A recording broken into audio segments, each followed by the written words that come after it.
एक चेला गया गुरु जी के पास। अब लोग अर्थ का कैसे अनर्थ बना देते देखो। गुरु जी से बोला, गुरु जी हमें दीक्षा दे। गुरु जी बोले ये सिगरेट फिगरेट पीते हो? बोला हाँ जी पीते। बोले छोड़ना पड़ेगा। बोले गुरु जी ये नहीं छूटेगा, मर जाएंगे गुरु जी इसके बगैर तो, पर भजन भी करना है साथ में। तो गुरु जी बोले चल बेटा एक काम कर, अब तेरा मन है भक्ति करने का तो तुझे हम एक छूट देते थे कि तू 7 दिन न पी, बस एक दिन रविवार के दिन पी लेना, कम हो जाए घट जाए। गुरु जी ने तो इसलिए बोला रविवार को पी लेना। अब सब जगह जा कर के माइक लगा लगा के घोषणा कर रहा है। क्या? बोले गुरु जी ने कहा है रविवार के दिन सिगरेट पीनी चाहिए, गुरु जी ने आज्ञा दी है रविवार को पीनी चाहिए। अब गुरु जी बेचारे बोले थे कि चल 7 दिन में एक दिन पी लेना, पर उस अर्थ का अनर्थ कर देते हम लोग, गुरुओं को फंसा देते हैं। हम तो बहुत भुगत भोगी हैं, इसलिए दूध का जला छाछ को भी फूक फूक के पीता है। तो भैया पियो, पर क्या पियो? अरे बोलो ना, कैसे नहीं बोल रहे? ठाकुर जी का नाम पियो।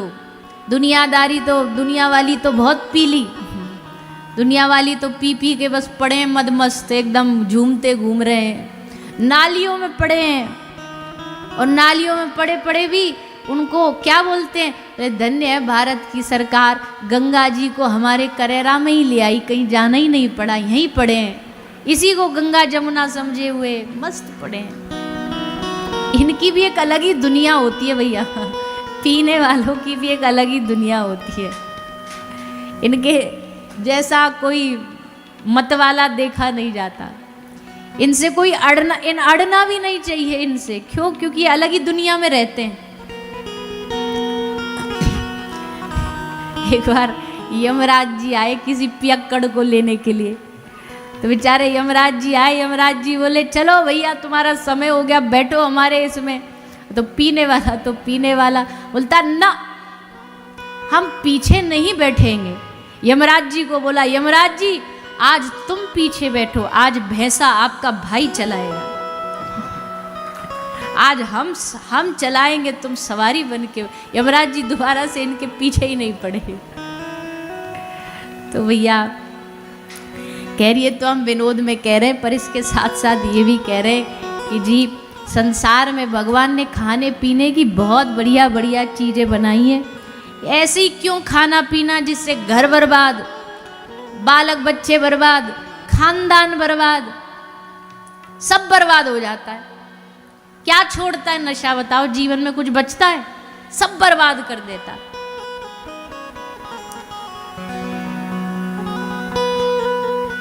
एक आदमी को, दोस्त को खांसी हो गई, तो दूसरा दोस्त बोला खांसी की दवाई, बोले ना एक काम कर, थोड़ी सी एक ढक्कन शराब पी ले, खांसी ठीक हो जाएगी। बोला खांसी को दवाई है जो खांसी ठीक, शराब को दवाई है जो खांसी ठीक हो जाएगी? खांसी कैसे चली जाएगी? ऐसे कैसे चली जाएगी?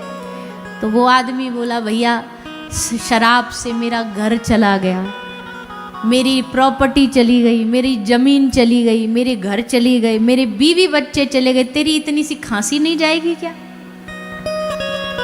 पता है कि कुछ नहीं छोड़ती है, और फिर भी भैया मरे जा रहे हैं, लगे जा रहे हैं इसी में, गंदा खा रहे हैं, गंदा पी रहे हैं, मुंह में भरा।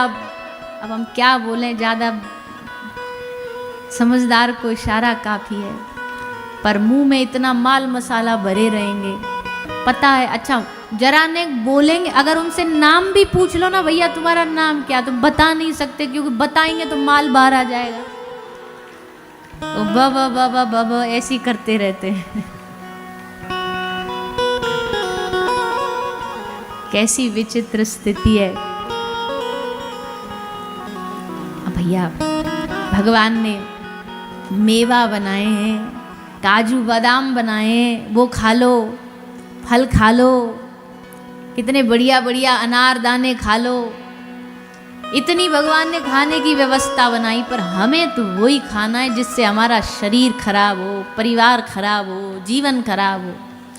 अच्छा, अब हम बाहर की बात कर रहे हैं, आप सब लोग तो शुद्ध एकदम सात्विक लोग हो, हम आपकी तो बात कर ही नहीं रहे, हम तो जो नहीं आए कथा में उनकी बात कर रहे हैं।